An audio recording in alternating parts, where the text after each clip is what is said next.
Hi, it's Adam Franklin, and I'm here with a friend. He's known as the PR Warrior. He's one of Australia's top business bloggers. He's a speaker, and now he's an author of this book called Micro Domination. Welcome, Trevor Young.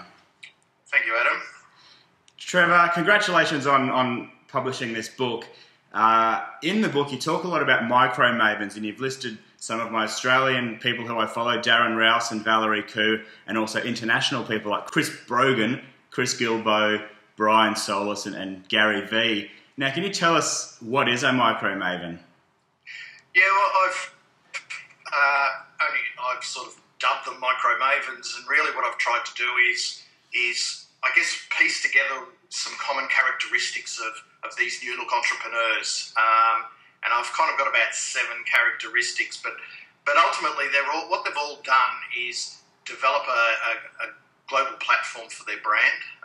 They continue to build their brand as well, their personal brand.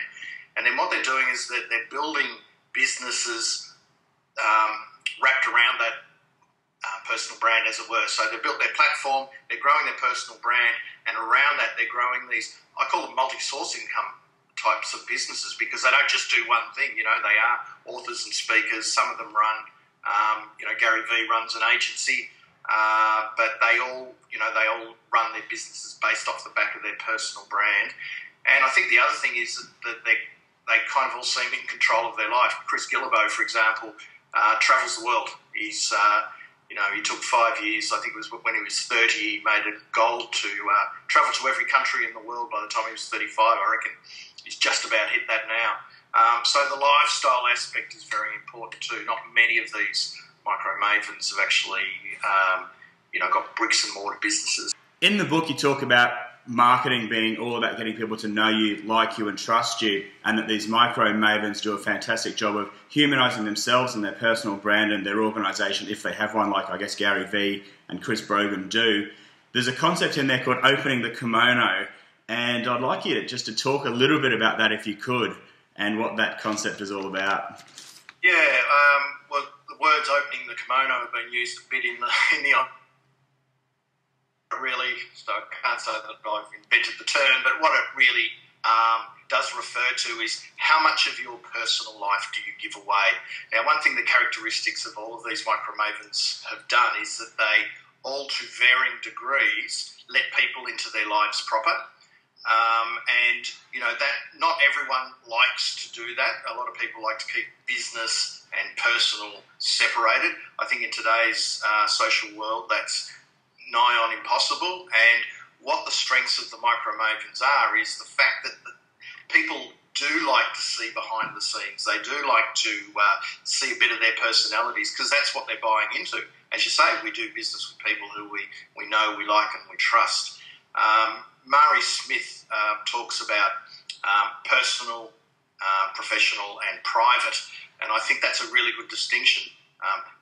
Professional and personal are blended together, and you take people in, open the kimono to whatever degree you're comfortable with, but then you have your private life, which is private, and I think that's a really good way to look at it. That's a great distinction. I guess that could apply equally to people, people working within corporations too, if they do have their public life and their professional persona as well. But then keeping certain stuff really private, but opening, I guess, uncovering the inner workings of some parts of the company, but not everything. Oh, absolutely. I think it's, and once again, what the social web has done for business everywhere. And this is why it's a bit easier for small businesses, because they are a lot more human and personal. And that's why some of the bigger businesses are struggling with this whole concept of humanising the brand. But when you're a personal brand and or a personality-based business, it's your thoughts, ideas, opinions, whether you're Seth Godin or whatever, it's, people want to have that relationship with you, and you're only going to have a relationship if you can. There's a dimension there that you also can relate to.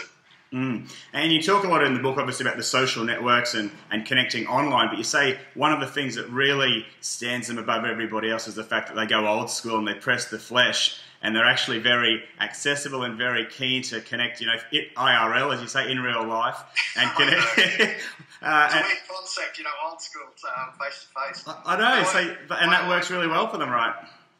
Oh, absolutely, and I'm just writing a blog post at the moment about that. I think that I've always felt the power of online has been offline. The friendships, the relationships that I've got as a result, when you do get to meet people, it's you know, we're human beings and we love doing that. Gary Vaynerchuk is massive on doing that. You know, if Chris Brogan's at a conference, he'll, you know, tweet people to come and meet him. I saw that firsthand at Blog World in LA in the end of 2011. Darren Rowse is the same. Chris Guillebeau is wherever he is, he's always holding meetups, always. And, you know, when you travel as much as he does, he's meeting a lot of people and he's building, you know, really good relationships with them. And only 15 might turn out, you know, to one of his meetups, but he's such a pragmatic person. He says that, you know, they might be my supporters for life and buy other books and share, you know, all my content. So there's a lot of value in face-to-face. You know, this whole notion that they sit in a basement in their pajamas is not right. That's certainly been one of the things I've been most impressed by meeting some of these aspirational social media contacts, is the fact that they have been very approachable and very accessible. So I do agree that it's such a fantastic way for them to be, you know, building their fan base, even if it's one person at a time. But once you meet these people, then, you know, you are fans for life, because they do make... The accessibility, I think we look at celebrities, the moment they become anywhere near big in their space, they have this entourage and, you know, the publicist and the manager and all of this. These guys don't do that. I mean, obviously when you get really big in a niche, you can't probably answer every email or be 100% accessible, otherwise you'd have no time. But it's the intent, I think, to talk to people on Twitter and to be available at events and hold meetups. And it's that attitude, I think, is what sets them apart. That's fantastic. And just to conclude, in the book you provide the steps to become a micro maven. You're one yourself, so congratulations on the following you've built up through your PR Warrior blog and obviously the book and the speaking that you're doing. Now, what's the best way for people to find out more about you, Trevor? I'm pretty easy to find on the web these days, but my main jump-off point is trevoryoung.me, and that's got all the links to everything else I do. The blog is prwarrior.com, and on Twitter, which I'm probably most active on, it's @TrevorYoung. Excellent. Well, I do encourage all the viewers to connect with Trevor.